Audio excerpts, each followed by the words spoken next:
Aujourd'hui, heureusement, beaucoup de choses ont changé, mais le paysage politique français reste désespérément uniforme. J'aimerais savoir s'il y a de la place pour les citoyens qui ne correspondent pas aux stéréotypes hommes blancs de plus de 50 ans. Et si oui, à quel prix ? En 2007, l'élection de Nicolas Sarkozy et la formation du gouvernement Fillon II marquent un tournant dans la vie politique française et la place qu'elle fait à ce qu'on appelle la diversité ethno-raciale. Pour la première fois, un gouvernement français compte 3 ministres issus de l'immigration non européenne, dont une a un poste régalien. Rachida Dati se voit confier le rôle de garde des Sceaux, tandis que Ramayad et Fadela Amara héritent de 2 postes de secrétaire d'État. Toutes les 3 intègrent le gouvernement sans être passées par des mandats électifs. Alors, 4 ans après, où en est-on ? Si on observe le paysage politique français de 2011, le constat est là. La révolution symbolique des nominations n'a pas donné lieu à une révolution statistique de même ampleur. Aujourd'hui, l'exercice de mandats politiques par des citoyens issus de l'immigration reste une exception. Plus on remonte l'échelle de la représentation, plus le fait est frappant. À l'Assemblée, sur 577 députés, seuls 3 sont issus de l'immigration non européenne. Au Sénat, 6 sur 348. Pour l'ensemble des parlementaires, nous arrivons à 0,9%. À l'échelle locale, la proportion augmente et atteint 6,5% des élus. Les nominations de Rachida Dati, Ramayad et Fadela Amara ont montré que l'on pouvait accéder à de hautes fonctions politiques sans passer par le suffrage universel. Mais dans les faits, l'étape de l'élection laisse très peu de chance aux candidats issus de l'immigration post-coloniale. Pour mieux comprendre ce phénomène, je commence mon enquête à l'Assemblée nationale. Ici, la quasi-totalité des élus provient des grands partis politiques du pays. Et ce sont ces partis qui les ont investis. En regardant de plus près le paysage de l'hémicycle, je constate que ces investitures sont plutôt monochromes. Je profite d'une interruption de séance pour interpeller quelques parlementaires sur le sujet. Dans la salle des 4 colonnes, je tombe sur Jacques Millard, député UMP. Bonjour Monsieur Millard, je suis venue en fait pour la chaîne parlementaire, je fais un reportage sur la diversité en politique parce qu'en fait j'ai regardé une photo de famille de l'Assemblée nationale, je la trouve pas très colorée, donc j'aimerais bien avoir votre avis là-dessus. Vous savez, c'est très simple. Le problème, on nous a dit ça manque de femmes, ça manque de gens qui n'ont pas la couleur de peau que nous avons. Moi c'est très simple, c'est ce que vous dites à l'instant. Donc vous, il est clair, c'est ce que vous dites. Oui. C'est ce que vous venez de dire. Voilà. Ce n'est pas ça la réalité de la démocratie. Ah bon ? Pour moi, c'est la citoyenneté. Oui. Que quelle que soit la couleur de peau, ça ne me regarde pas, je juge la valeur des gens. Et vous pensez que les gens qui ne sont pas là n'ont pas de valeur ? Mais ça ne dit pas de ça, qu'ils se fassent élire. Il y a comment faire ? Qu'ils se Mais présentent vous êtes à la fois député et maire. Qu'ils se présentent aux élections. Monsieur, vous êtes à la Vive fois le cumul, député, vive le cumul, mademoiselle. Mais vous prenez bien C'est la le place de seul quelqu'un moyen. qui n'est pas là. Eh bien attendez, moi je défends les intérêts de ma ville et les intérêts de la nation. Mais peut-être que vous voulez les en gens faire se un à la présentent aux fois. élections. Allez aux élections et on en décidera. Mais C'est ils le aimeraient peuple bien, qui est si vous souverain. prenez 2 places, comment C'est vont-ils le peuple faire ? qui est souverain. Vous Oui. êtes complètement à côté de la plaque. Bon, si je suis à côté de la plaque, je ne vais quand même pas en rester là. Il faut que je trouve des députés qui acceptent d'en parler plus tranquillement. Je rencontre Sandrine Mazetier, députée socialiste depuis 2007. Je l'interroge sur la question de la diversité dans les investitures. Il y a, entre guillemets, un morphotype moyen du parlementaire qui est masculin, blanc et un peu plus que quinquagénaire.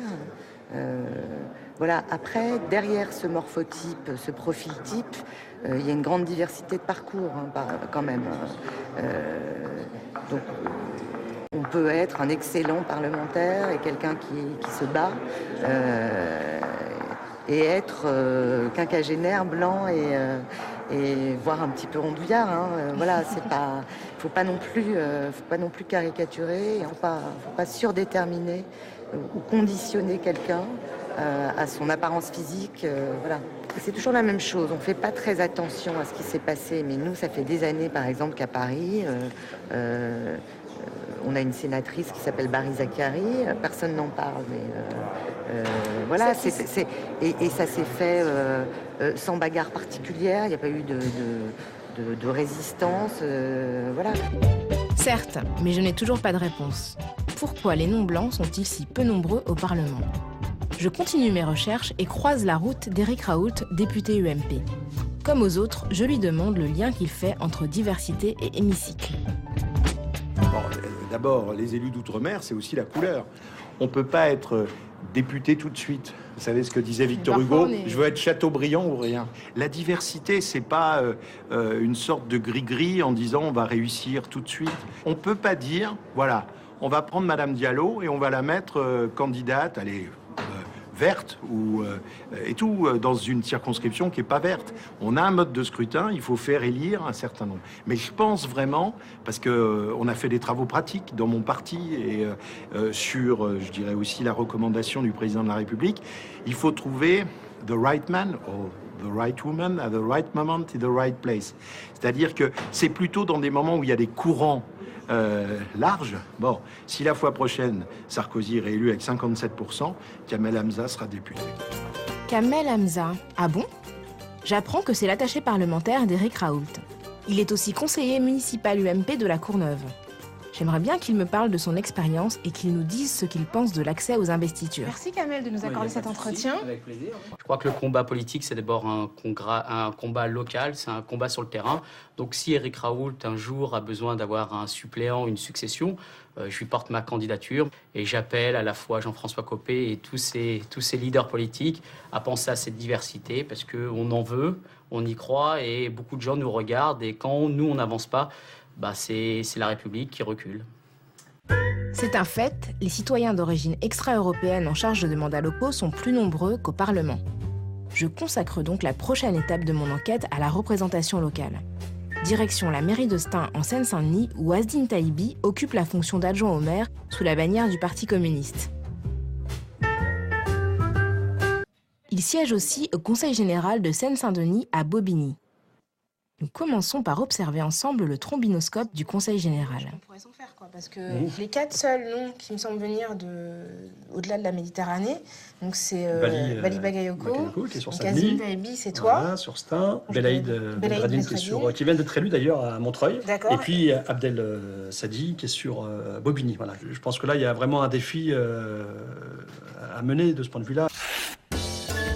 Ce combat, Madi Sedi et Ali Soumaré ont fait le choix de le mener de front, à l'intérieur d'un grand parti. Ils sont respectivement à l'UMP et au PS. Ils sont aussi tous les deux noirs.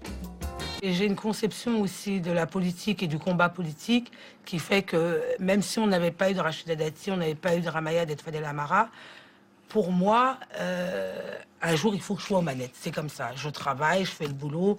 À un moment, je vais gagner. Avec ou sans le parti, je finirai par gagner. Si le parti m'investit et se disent c'est bien, on l'investit. Et à un moment, si le parti ne veut pas vous investir, vous prenez vos clics et vos claques. J'espère que des jeunes comme moi vont enfoncer toutes les portes et qu'on va pouvoir faire changer les choses. Parce que autrement, il n'y a pas d'espoir dans ce pays. C'est pas possible. On l'a compris, la question de l'investiture par le parti reste essentielle lorsqu'on veut se projeter dans l'action politique. Boléwa Sabourin, 26 ans et issu du terrain associatif, a déjà posé un pied dans l'antichambre d'un grand parti de gouvernement. Je le retrouve sur le lieu d'une action militante qu'il mène régulièrement avec Cité en Mouvement et d'autres associations, place de la Contrescarpe dans le 5e arrondissement de Paris. Drôle d'endroit pour un rassemblement. Il y a une affiche, une enseigne qui m'a toujours dérangé depuis la première fois où je suis venu ici, c'est Au Nègre Joyeux. Alors c'est une enseigne qui est classée monument historique, qui date de la fin du 19e siècle et qui a été une ancienne chocolaterie. C'est toi qui as créé Cité en Mouvement ?